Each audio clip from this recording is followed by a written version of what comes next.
جلد تجربہ کار ہونے کے لیے ایک اصول یاد رکھیں، زبان بند رکھیں، آنکھیں اور کان ہمیشہ کھلے رکھیں۔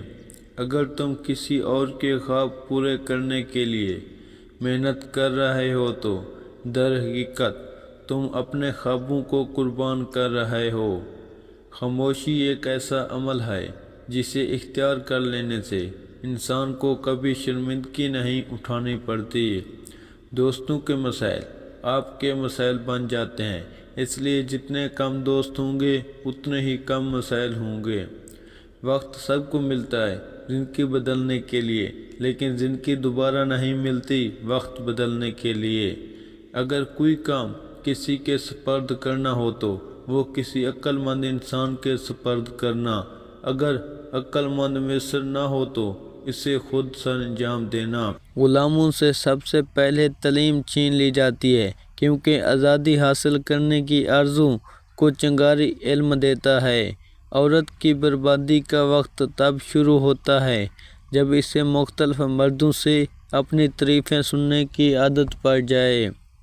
جب خاموشی کو ہتھیار کے طور پر استعمال کیا جائے تو یہ الفاظ سے بھی زیادہ خطرناک بن جاتی ہے۔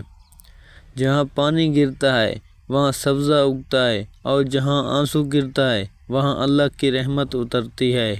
ہم وہ سارے کام پہلے کر لینا چاہتے ہیں جو ہمارے نفس کو پسند ہیں، اور وہ سارے کام زندگی کے آخری حصے کے لیے چھوڑ دیتے ہیں جو اللہ کو پسند ہیں۔ روزمرہ زندگی میں چھوٹے چھوٹے معاملات اور فائدے کو دیکھنے والا انسان کبھی بڑی کامیابی حاصل نہیں کر سکتا۔ الفاظ سب کچھ ہوتے ہیں، دل جیت بھی لیتے ہیں اور دل چیر بھی دیتے ہیں۔ ایک کامیاب انسان اپنی غلطیوں سے فائدہ اٹھا کر اپنے آپ کو بہترین انسان بنا لیتا ہے۔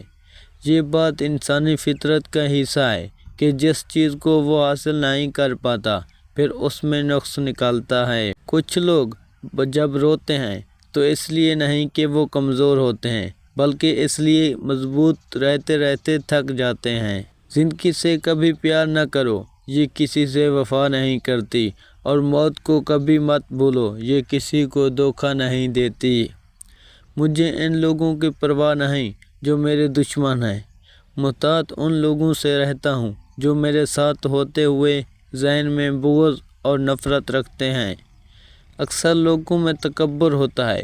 ہمارے جھگڑے اس لیے بھی ختم نہیں ہو پاتے کیونکہ ہم جھگڑوں سے ختم کرنے کی کوشش کرتے ہیں۔ صرف ایک غلطی کی دیر ہے، لوگ بھول جائیں گے آپ کتنے شاندار انسان تھے۔ انسان پریشان ہوتا ہے تو راستہ بدل لیتا ہے، منزل بدل لیتا ہے، دوست بدل لیتا ہے، ارادہ بدل لیتا ہے، لباس بدل لیتا ہے، حتیٰ کہ گھر بدل لیتا ہے، مگر افسوس خود کو نہیں بدلتا۔ سچے خواب کی 4 علامات ہوتی ہیں۔ نمبر 1، سچا خواب اکثر تہجد کے ٹائم آتا ہے، اس کی تعبیر بھی جلدی ہوتی ہے۔ نمبر 2، سچا خواب ایک نیک اور مومن شخص کو آتا ہے۔ نمبر 3، سچا خواب اکثر اچھا ہوتا ہے اور دیکھنے والے کو خوشی محسوس ہوتی ہے۔ نمبر 4، جو شخص سچ بولنے کا عادی ہوتا ہے اس کا خواب ہی اتنا زیادہ سچا ہوتا ہے، اور جو جھوٹ بولنے کا عادی ہوتا ہے اس کا خواب ہی اتنا جھوٹا ہوتا ہے۔ لہذا جھوٹے اور گنہگار لوگوں کے خواب اکثر ہی جھوٹے ہوتے ہیں۔ نیند کو عبادت بنانے کا سب سے آسان طریقہ یہ ہے کہ باوضو ہو کر سویا کریں۔ اگر کوئی شخص تمہیں پانے کے لیے اپنی انا کی قربانی دے ڈالے تو ایسے شخص کو ہمیشہ اپنے قریب رکھو۔ ہم نے اپنے گھروں کے اندر قرآن مجید کو مقدس سمجھ کر اتنا اونچا رکھ دیا ہے کہ اب وہاں تک ہاتھ نہیں پہنچتا۔